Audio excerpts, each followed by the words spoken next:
Client-side web development. This is lesson 18, and today we're going to talk about using media queries and breakpoints.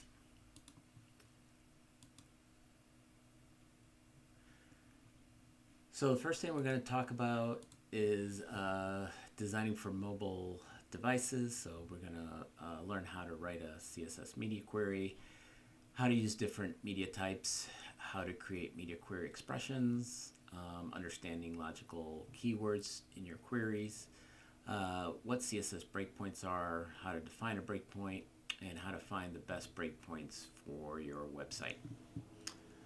All right, so let's go to, so what is a media query? So according to the W3C, a media query is a logical expression that is either true or false. A media query is true if the media type of the media query matches the media type of the device that you're on.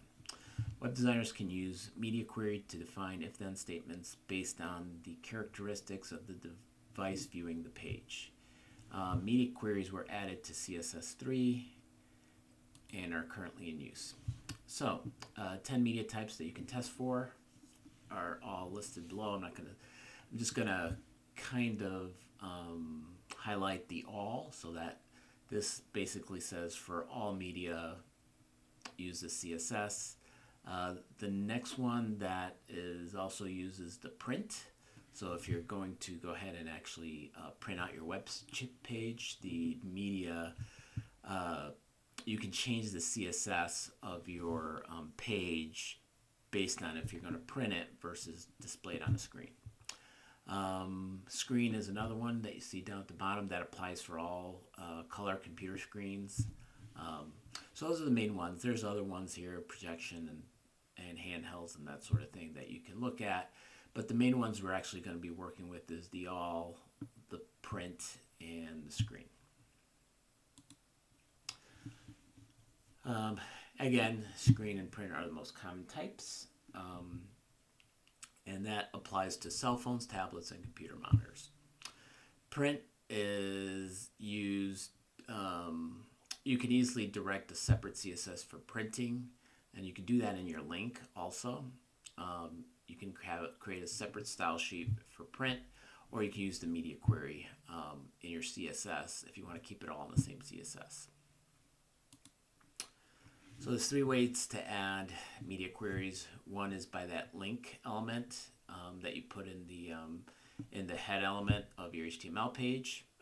It's where you put your CSS link. The next is you can do an @import URL type, and then the @media type.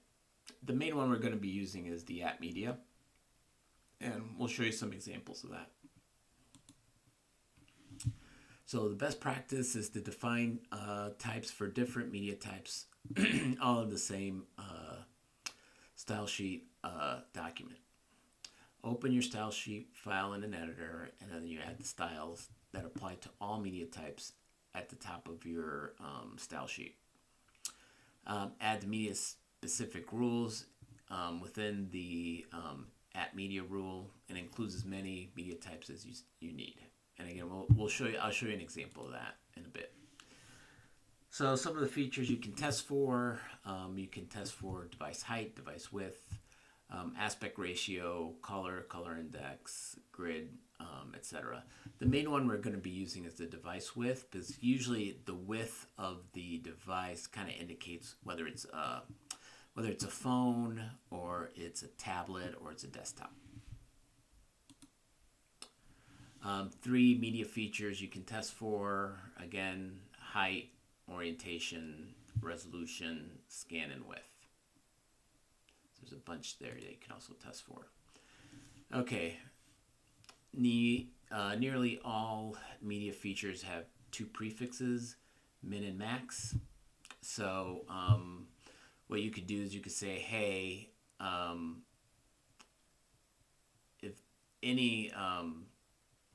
if the media or the device has a minimum width of 320 pixels, then use this. If it has a max width of 1024, use this, etc. Okay, and you can even do between, so has a minimum width of, if it's between 640 and 980, use this one. This is probably the best one to make sure you hit a certain size on there. A good range of sizes. All right, so here's some examples of some media expressions. So here's one where we test if it's got a minimum width of 760, and the orientation is landscape. I did not check my spelling on landscape here, so I'm going to go ahead and fix that. You can use a comma separated list. You can use the and also, so it gives you some options when you're defining your media query. So what is a breakpoint? CSS breakpoint is a device feature with a media query declaration assigned to it. They're most common on browser widths.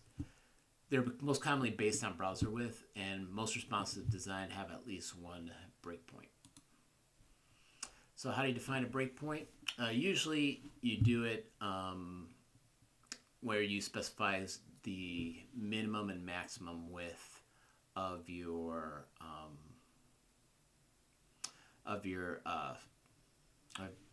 device. So let's say for one CSS you want to target a minimum width of 480 up to 1200. Well, you can use min and max width here. That's one way to define a breakpoint. But the other way to define a breakpoint is just by minimum width. So you said, okay, if it's got a minimum width of 1201 pixels, use this CSS. If it's got a minimum width of 480 pixels, use this CSS. So you can go all the way down, as far down as you need to.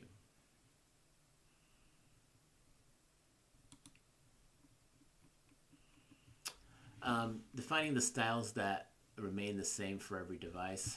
So styles that are the same are like reset styles, colors, font families, background images. Those may be the same. And then in the media queries, you add specific styles for smaller screens. So the width of the content element should be 100% to fill the screen. This means you have one column of content. Lists, especially lists of links, should have a lot of space between the list items to make them easy to read and click. So adding media queries for large screens. So here's a media query for there's either two ways of doing it. You can do 480 by 1200, or you could say a minimum width of 1201, or so this many pixels are larger, use this CSS. So the best practices for breakpoints is choose breakpoints for a device, not for the design, not the device. Keep breakpoints 1 pixel difference. Consider device orientation, not just width. And don't forget Retina devices. And here's a media query for Retina devices. So here, what this says is, hey, if you have a Retina device or a high resolution device with a pixel ratio of 2, use this CSS to address that. Another way to go is to say the minimum resolution is 192 dpi. That's another way to do a media query for Retina devices. Okay, so with that, let's go to our demo. So here we have our lesson 18 demo. So here's our responsive site. So the key with this is right here you see 2 columns, but when we go ahead and drop it down, the color changes. Notice the color changes and the number of columns. So it goes down to 1 column for smaller devices and 2 columns for larger devices. Now the other thing we did here too is we went ahead and if I go to print, now you see as print I have my color highlighted in blue here, and it basically has a different CSS. It's 2 columns, but it has a different CSS, so that's why I changed the color of the text to blue. on the media query. So let's take a look at our CSS and HTML and see what we did. So here we just have simple, I went ahead and used lorem ipsum text for both of these paragraphs here. So it's a 2-paragraph pieces of text. So what did I do in my CSS? So if I look down at my CSS, a couple things.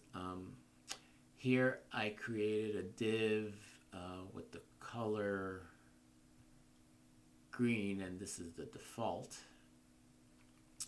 But in my media query, if you see here, what we did here is what I said is the default is green for the color and 1 column count. So this is the default.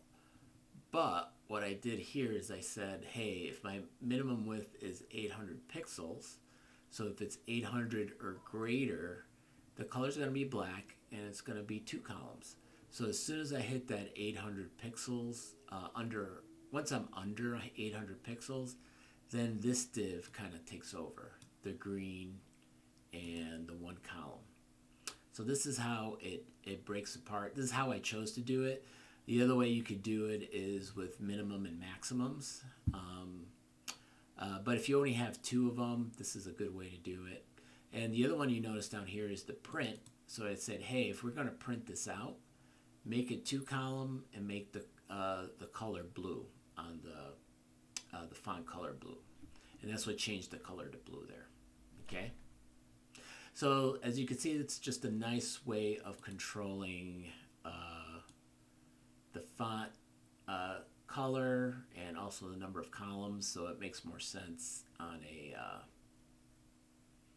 a smaller device.